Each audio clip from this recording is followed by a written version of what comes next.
દહેગામમાં પશુપાલકોએ રોષ ઠાલવી વિના મૂલ્યે જનતાને દૂધ વિતરણ કર્યું. દૂધની વહેંચણી કરાતા જનતામાં ખુશીનો માહોલ. દહેગામ તાલુકાના દૂધ ઉત્પાદકોનું ઉત્તમ ડેરી દ્વારા શોષણ કરાતા પશુપાલકોએ હલ્લાબોલ કર્યા બાદ ત્રીજા દિવસે નહેરુ ચોકડીથી ટ્રેક્ટર રેલી કાઢી મુખ્યમંત્રીને રજૂઆત કરવા મોટી સંખ્યામાં પશુપાલકો જોડાશે. પશુપાલકો 26 વર્ષ જૂના નિયમોનો હવાલો આપી પશુપાલકોની આજની આજીવિકા કેમ છીનવવામાં આવે છે?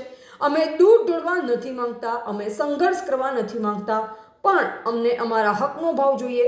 સહકારી વધુ ડેરી જંગ પશુપાલકોના નસીબમાં નુકસાન કરતા છે. લોકશાહીમાં પ્રજા રાજા હોય છે, પણ સહકારી માળખામાં પશુપાલકો માત્ર દૂધ આપતું પ્રાણી છે. આજે દહેગામ એસટી સ્ટેન્ડ સામે જાહેર જનતાને દૂધ વિતરણ કર્યું છે, પણ અફસોસ કે આ કોઈ સમૃદ્ધિનું પ્રતીક નથી, પણ વ્યવસ્થા સામેનો આક્રોશ છે. ગજબની વાત તો એ છે કે દહેગામ વહીવટી રીતે ગાંધીનગરમાં છે, પણ તેનું દૂધ અમદાવાદનું ગણાય છે. વર્ષ 2000ના પુરાણી કાયદાઓ આજે 2026માં પશુપાલકોના ગળે ટૂંપો દઈ રહ્યા. Reporter RJ Rathod, Dehgam. એક વ્યક્તિની ક્યાંક ને ક્યાંક તાનાશાહી અને દાદાગીરીની સામે આજે દહેગામના જે પશુપાલકો છે એને લાચાર કરવામાં આવી રહ્યા છે. ત્યારે આજે અમે દહેગામના પશુપાલકો અને ખેડૂતોને વારવા આવ્યા છીએ. ખાસ કરીને જે દૂધ છે એ દૂધ મધુર ડેરીમાં ઠલવાય, કેમ કે જે ડેરી છે અમદાવાદની, એ અમદાવાદની ડેરીમાં ભાવ યોગ્ય આપવામાં આવતો નથી.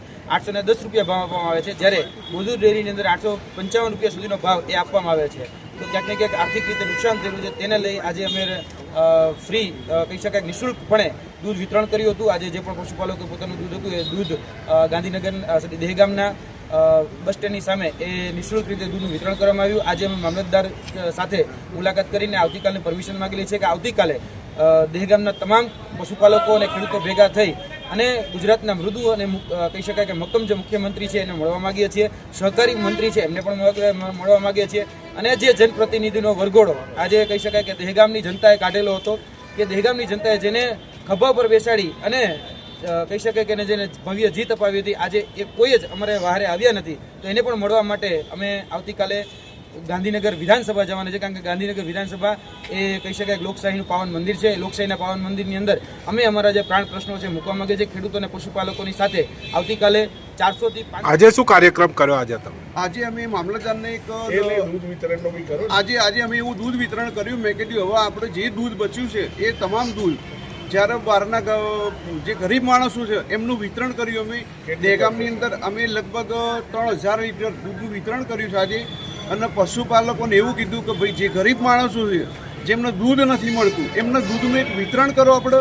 કેમ કે એમને કોઈ દિવસ દૂધ નથી મળતું. જે મોટા મોટા આખલાઓ એ ચરી ખાય છે આપણા પૈસાથી, બરાબર? તો એ દૂધ બંધ કરો આજે. એ દૂધ બંધ કર્યા પછી જેનું નિરાકરણ ના આવે તો આગામી સમયની અંદર ઉગ્ર આંદોલન થશે. અને એ આંદોલન ગાંધી ચિંધ્યા માર્ગે કરીશું અમે. અને નિરાકરણ નહીં આવે તો અમે અહીંયા દહેગામની અંદર બહુ મોટા પ્રમાણમાં પશુપાલકો ભેગા થશું. એની તમામ જવાબદારી સરકારની રહેશે.